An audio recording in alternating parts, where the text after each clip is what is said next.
రఫీ గారు ఓకే. విజయలక్ష్మి గారు, ఇప్పుడు రాజకీయాల్లో ఉన్నప్పుడు వ్యూహాలు, ఎత్తుగడలు, ఈ ఆవేశాలు ఉంటే మనం రాజకీయాల్లో ఎలా ఎదగలుగుతాము? ఆ ఆవేశాన్ని తగ్గించుకుంటేనే కదా వ్యూహ ప్రతివ్యూహాలు మనం చేసేవని కూడా ఫలిస్తూ ఉంటాయి.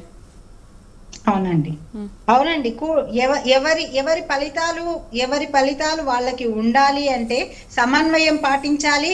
అదే విధంగా ఓర్పు ఓపిక అనేది ఉండాలి. ఇప్పుడు ఆయన మాట్లాడుతా ఉన్నారు, జర్నలిస్ట్ గారు, ఒక యువకులు, ఆయన మాట్లాడేదాన్ని మనము మాట్లాడిద్దాము. ఆయన రఫీ గారు మీ టైం వచ్చినప్పుడు మీరు మాట్లాడండి. రఫీ గారు కూడా చెప్తున్నాను, ప్రతి ఒక బీజేపీ ఉంటారు, ఒక తెలుగుదేశం ఉంటారు, తర్వాత ఒక జనసేన వాళ్ళు ఒకరే ఉంటారు. ఇప్పుడు మేము జగన్మోహన్ రెడ్డి గారు చేసేటువంటి పరిస్థితి జగన్మోహన్ రెడ్డి గారి పరిస్థితి ఏ విధంగా ఉంది అంటే చెప్పమంటారా? ఒక్క ప్రతిపక్ష పార్టీలో ఉన్నటువంటి వ్యక్తి ప్రజల గొంతుక నుండి ప్రజల గొంతుక నుండి ప్రశ్నించి సమాధానం వినిపించాల్సినటువంటి హక్కు ఉంటుంది ఒక ప్రతిపక్ష నేతకి. కానీ ఇక్కడ ప్రతిపక్ష పార్టీలో ఒక జగన్మోహన్ రెడ్డి గారు ఉన్నారు, పాలకపక్షంలో 10 మంది ఉన్నారు. ఆ 10 మంది గొంతుక సమాధానం చెప్పాల్సినటువంటి గొంతుకకి ఒక్కటే ఒక ప్రశ్న వినిపించడం కూడా మన రాష్ట్రంలో ఉన్నటువంటి ప్రజల దౌర్భాగ్యంగా నేను ఈ రోజు వర్ణిస్తున్నానండి. ఖచ్చితంగా కనీసము మనం మాట్లాడడానికి విజయలక్ష్మి గారు, నా క్వశ్చన్ ఇంకొకటి శివపార్వతి గారు, మనల్ని మన గొంతు గట్టిగా వినిపించాలి. మన ప్రతిపక్షం ఉంది, ఒకే ఒక్క సింహం, మనం వెళ్ళమని చెప్పండి. సరే శివపార్వతి గారు. ఓకే విజయలక్ష్మి గారు, నాదొక క్వశ్చన్ ఏంటంటే, ఇప్పుడు అంతకు ముందు ఆయన కేసులో ఇరుక్కున్నప్పుడు, జైల్లో ఉన్నప్పుడు విజయమ్మ కానీ షర్మిల కానీ సపోర్ట్ ఉన్నారు, పార్టీని ముందుకు నడిపించారు, పార్టీని నిలబెట్టారు. ఓకే, బట్ ఇప్పుడు విజయమ్మ సపోర్ట్ అంతంత మాత్రంగానే ఉంది, షర్మిల సపోర్ట్ అసలు లేదు, ఇద్దరికి పడట్లేదు అన్నా చెల్లెలకి. ఒకవేళ ఇప్పుడు ఈ లిక్కర్ స్కామ్ లో కనుక జగన్ జైలుకు వెళ్తే ఏంటి పరిస్థితి? పార్టీని ఎవరు నడుపుతారు? పార్టీని ఎవరు నిలబెడతారు? ఉన్న సపోర్ట్ కూడా ఎవరు లేరు, ఏం జరగబోతుంది అంటారు? ఇప్పుడు చంద్రబాబు నాయుడు గారు మన ఈడీ కేసులో జైలుకి వెళ్ళారు, ఎవరు నడిపారండి పార్టీని? పార్టీలో అందరూ సపోర్ట్ చేశారు, వచ్చారు, ఇప్పుడు అధికారంలో ఉన్నారు, సపోర్ట్ చేశారు కదా. పవన్ కళ్యాణ్ సపోర్ట్ చేశారు, భార్య కొడుక, లేదంటే వాళ్ళ అన్నదమ్ములు వచ్చి సపోర్ట్ చేశారా? వాళ్ళ మీరు కూడా ఇప్పుడు మిథున్ రెడ్డి కూడా జైల్లో ఉన్నప్పుడు మీరు కూడా అదే అపార్ట్మెంట్ లో ఉండి ఆయనతో ములాఖాత్ అవుతున్నారు కదా, మీరు కూడా అదే చేస్తున్నారు కదా. అప్పుడు టీడీపీ ఏం చేస్తున్నారు, మీరు అదే చేస్తున్నారు. టీడీపీ అదే చెప్తున్నా కదా, ఏ విత్తనం విత్తితే జగన్మోహన్ రెడ్డి గారు రోజు చెప్పేది అదే, ఏ విత్తనం విత్తితే అదే పండు, మీరు అదే చేస్తారు. అంటే టీడీపీ ఏం చేస్తే మీరు అదే చేస్తారు. అది ఏ రకంగా ఉండేది ఎక్కడో మేము రాయలసీమలో ఉన్నాము, అక్కడ చూడలేదు. ఈనాడు గాని పత్రిక చెప్పేటువంటి విషయాల్ని కూడా నమ్మదలుచుకోలేదు. ఎందుకంటే వాళ్ళు అదే చేస్తున్నారు. వాళ్ళకి ప్రజల గొంతుకని వినిపించేటువంటి జగన్మోహన్ రెడ్డి గారి వాయిస్ ని వాళ్ళు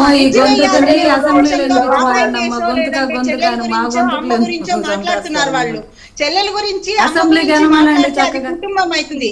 ఇప్పుడు మాకు జగన్మోహన్ రెడ్డి గారు లిక్కర్ స్కామ్ లో జైలుకి వెళ్ళినా కూడా, ఏ స్కామ్ లో జైలుకి వెళ్ళినా, లేదు అంటే నాడు నేడు బళ్ళల్లో ఏమైనా అవినీతి జరిగిందేమో ఒకసారి ఆలోచించండి, లేదంటే హాస్పిటల్ వ్యవస్థలో ఏమైనా అవినీతి జరిగిందేమో ఆలోచించండి. రఫీ గారు మీ టైం వస్తుంది, నెక్స్ట్ మీ దగ్గరికి వస్తాను. రఫీ గారు మీరు మాట్లాడకండి, రఫీ గారు కంప్లీట్ చేయండి. రఫీ గారు వాటన్నిటిలో కూడా జగన్మోహన్ రెడ్డి గారికి ఏదైనా హస్తం ఉందని మీరు జైలుకు పంపిన జగన్మోహన్ రెడ్డి గారి బలం ఒక్కటే కార్యకర్త. ఆ కార్యకర్తని జగన్మోహన్ రెడ్డి గారిని తల మీద ఎత్తుకొని రేపు పొద్దున ముఖ్యమంత్రిని చేయడము ఖాయము. అదే ఈ రోజు మీరు ఏ విత్తనాలు అయితే విత్తుతా ఉన్నారో రేపు పొద్దున అవే ఫలాలు వస్తాయి. ఇది జగన్మోహన్ రెడ్డి గారి మాట, రాష్ట్రంలో ఉన్నటువంటి ప్రజల యొక్క మాట. ఎందుకంటే ప్రజలందరూ కూడా ఈ రోజు చంద్రబాబు నాయుడు గారు ఏ రకంగా మోసం చేశారు మాకు అనేది ఖచ్చితంగా ఒక్కొక్క విషయాన్ని తెలుసుకుంటున్నారు.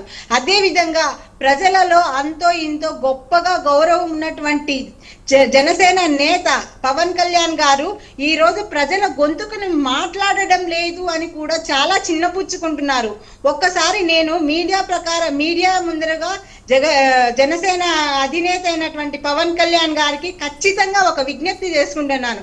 మీరు కూటమిలో ఉండకపోవచ్చు, కానీ ప్రజల గొంతుక మీరు 2014లో ఏ రకంగా ప్రజల గొంతుక వినిపించి మీరు పాలనలో నుండి పక్కకొచ్చి మీరు ఒంటరిగా పోరాటం చేసినారో, ఆ ఒంటరిగా పోరాటం చేసినటువంటి ఈ రోజు ఆ ఫలాలను ఈ రోజు చంద్రబాబు నాయుడు గారి చేతిలో పెట్టి మీరు మళ్ళీ ప్రజలకు ద్రోహం చేయడం చూస్తున్నాము. కాబట్టి ప్రజల గొంతుకను జనసేన అని ప్రశ్నించాలి అని చెప్పేసి మేము కోరుకుంటున్నాము.